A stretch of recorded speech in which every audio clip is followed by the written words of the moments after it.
فن کا مخزن ہے مدرسہ محمدیہ، علم و فن کا مخزن ہے مدرسہ محمدیہ، علم و فن کا مخزن ہے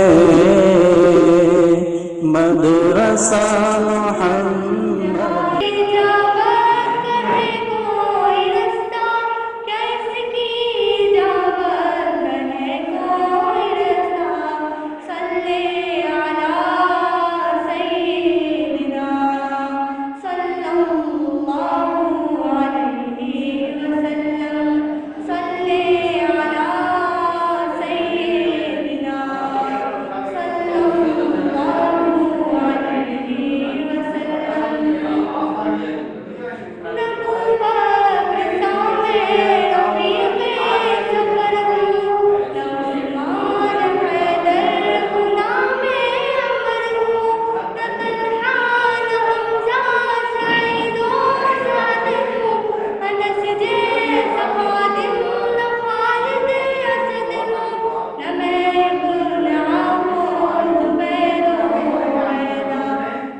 سب کا تہہ دل سے شکریہ ادا کرتا ہوں کہ آپ سب اس نورانی اور روحانی محفل میں اپنا وقت فارغ کر کے تشریف لائیں۔ آپ سب کا یہاں تشریف لانا یہ اس بات کی واضح دلیل ہے کہ آپ سب اور ہم سب اپنے ایمان اور یقین کے سلسلے میں فکر مند ہیں اور اپنے اعمال کو بنانا چاہتے ہیں، اور ہم سب اللہ تبارک و تعالیٰ کی طرف توبہ کر کے رجوع کرنا چاہتے ہیں۔ بس اب کچھ ہی لمحوں میں ہمارے پیارے حضرت یہاں پہ تشریف لانے والے ہیں، اور پھر اس کے بعد ان کا ایمان افروز بیان ہوگا۔ آپ سبھی سے میری گزارش ہے کہ آپ سب نہایت اطمینان کے ساتھ، سنجیدگی کے ساتھ، بغیر آپس میں باتیں کیے ہوئے پوری توجہ کے ساتھ دل کے کانوں سے حضرت کے بیان کو ملاحظہ فرمائیے گا اور عمل کی نیت سے ملاحظہ فرمائیے گا۔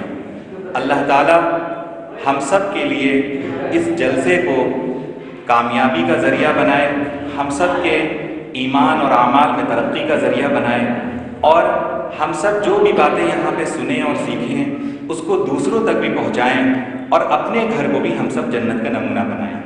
تو آئیے اب میں باقاعدہ اس روحانی محفل کا تلاوت کلام پاک سے آغاز کرتا ہوں، جس کے لیے میں اسی مدرسے کی ایک شاگردہ خدیجہ امین کو دعوت دے رہا ہوں کہ وہ آئیں اور تلاوت کلام پاک سے اس روحانی محفل کا آغاز فرمائیں۔ اس سے پہلے کہ اس جلسے کا آغاز ہو، ہم سب کے لیے یہ نہایت خوشی اور خوش قسمتی کی بات ہے کہ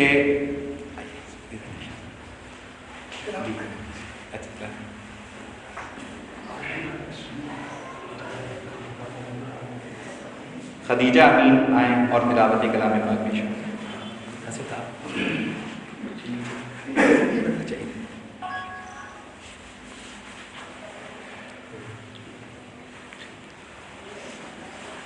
السلام علیکم ورحمۃ اللہ وبرکاتہ۔ اعوذ باللہ من الشیطان الرجیم، بسم اللہ الرحمن الرحیم۔ الرحمن علم القرآن، خلق الإنسان، علمه البيان، الشمس والقمر بحسبان، والنجم والشجر يسجدان، والسماء رفعها ووضع الميزان، فيها فاكهة والنخل ذات الأكمام، والحب ذو العصف والريحان، فبأي آلاء ربكما تكذبان، صدق الله العظيم۔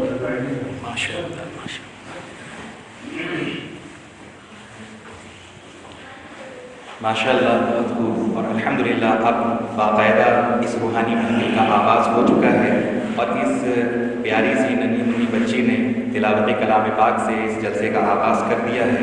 اللہ تعالیٰ ان کو جزائے خیر عطا فرمائیں اور ان کے علم میں عمل میں مزید ترقی عطا فرمائیں۔ اور اب میں اسی مدرسے کی ایک دوسری ہونہار طالبہ کو دعوت دے رہا ہوں کہ وہ آئیں اور پیارے نبی صلی اللہ علیہ وسلم کی خدمت اقدس میں درود و سلام کا نذرانہ پیش فرمائیں۔